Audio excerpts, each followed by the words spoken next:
Hello and welcome to Business Reporter. I'm Alistair Green and today we're talking about the challenges of multi-channel retailing. And joining me is Mark Adams from eComp. Good morning. Good morning, Alistair.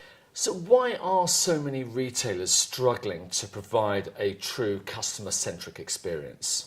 Well, I think we need to recognise that, as most retailers certainly do, that e-commerce has been a total game changer. That the level of experience and personalisation over an e-commerce environment has really changed the level of service and capabilities that those consumers now have and now receive. But I think retailers have really struggled to adapt that experience to their other sales channels, notably the store and their contact centre. So how should they deal with the challenge of providing a more holistic approach? I think the first thing to make sure is that the strategy is right, that the strategy for omni-channel retailing, for joining up all of these channels and providing that holistic customer experience is the right one and can be executed. So that's the first thing. The second thing is then to look at technology. Where are the gaps in the technology that we have today? What technology capability do we need? And what needs to be replaced? And what are the roles and responsibilities of those various technology applications? And making sure they're joined up in a way which is coherent and allows for that real-time data and real-time experience to be serviced across the retail enterprise. So you're talking a lot there about technology. Is that what it's all about? Is it just technology? Technology absolutely is a key enabler. But it's not just about technology, it's about people and it's about process.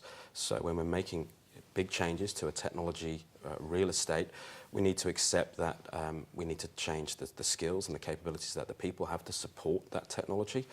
We have to change some of the business process. The way of doing things 20 years ago is not necessarily the way we need to do things for the next 5 or 10 years. So there's a business transformation exercise that needs to go alongside the technology replacement. Turning our attention to the customers for a moment, is there a generational aspect to this? In other words, do the younger consumers act differently to older ones? Is there any difference there? My personal opinion, that no doubt there is. I think retailers need to focus on understanding the demographic more, so analytics is really important, and being able to optimise that experience specific to that demographic. So if I'm a 15-year-old, how do I buy products from that particular retailer? Is it over the internet, website? Is it through a mobile device? If 90% of my browsing as a teenager is done on a mobile device and I do that via apps rather than a browser on my mobile device, well then as the retailer I should be tailoring that experience to that specific demographic by offering a native application, for example. So when it comes to this technology, what criteria should retailers be looking at when choosing the right technology for them? I think that the key criteria is to identify the gap in terms of evaluating technology. We need to look at what the capability the technology has today, but how it can be flexed to support where the retailer is going tomorrow. As we know, retail is changing, and I don't think anyone can predict quite what retailing might look in 10 years' time, certainly. So what we don't want to be doing is replacing these systems every 5 or 10 years. So we need to adapt flexible technology, we need to be able to customise it, and we need to be able to maintain and optimise it. Let's look a little bit more at the retailers, and especially the big retailers. What sort of legacy challenges do they face? I think some of the key legacy challenges, particularly around applications and systems that have been in place for a long time, maybe 20 years or 30 years in some instances, is that those systems are largely undocumented. The people that documented, that built them, that maybe even supported and maintained them, have since left the business. So understanding actually what's there today is often very difficult. I think the second thing is really making sure that when we look to replace one of those legacy systems, we understand exactly what we need to replace. Often those systems have been built up over many years and they now have many roles, they're doing many things. So it might not be a like-for-like replacement that we're looking for. We might need to replace multiple systems to actually change that legacy environment.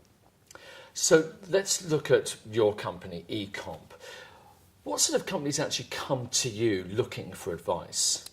Well, we work with FTSE 100, Fortune 100 companies through to pure play niche online retailers. So it really depends on what the customer need is, what kind of change and what support they need. We're very focused at the moment on helping retailers with that strategy implementation, and then also looking and evaluating and selecting the most appropriate technology and putting in place a plan to execute that strategy.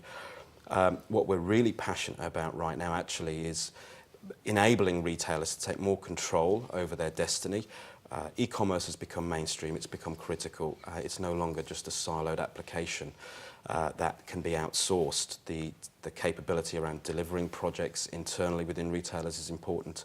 Taking more ownership and control over what is probably the most key business system for the next 5 years.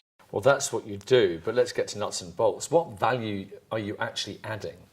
Well, our background is in actually implementing these technologies for the last 20 years. So we've got a lot of experience at the coalface, having been through these types of projects, so we understand the risks, the challenges. And what we're trying to do is enable that capability within our retail customers so that they can take control and ownership themselves. So it's about upskilling, it's about managing and program managing and ensuring that projects go well. Let's fast forward a little bit. Let's say in about 5 years' time. How do you see the changes then? What sort of landscape are we looking at? I think we have to expect more and more disruption. If you look at what's happening generally with technology, the biggest taxi firm in the world is Uber, and they have no vehicles. And retail technology disruption has changed the face of retail over the last 10 or 15 years. So I think disruption is going to be something that retailers have to adapt and expect. I think the biggest single change for me will be the store.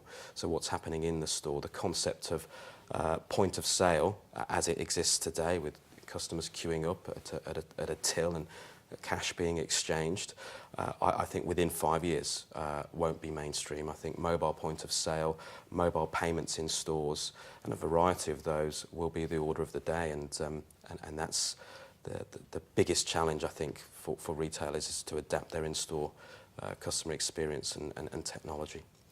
Well, it's been a fascinating glimpse into the world of multi-channel retailing. Mark Adams from eComp, thank you very much. Thank you, Alistair.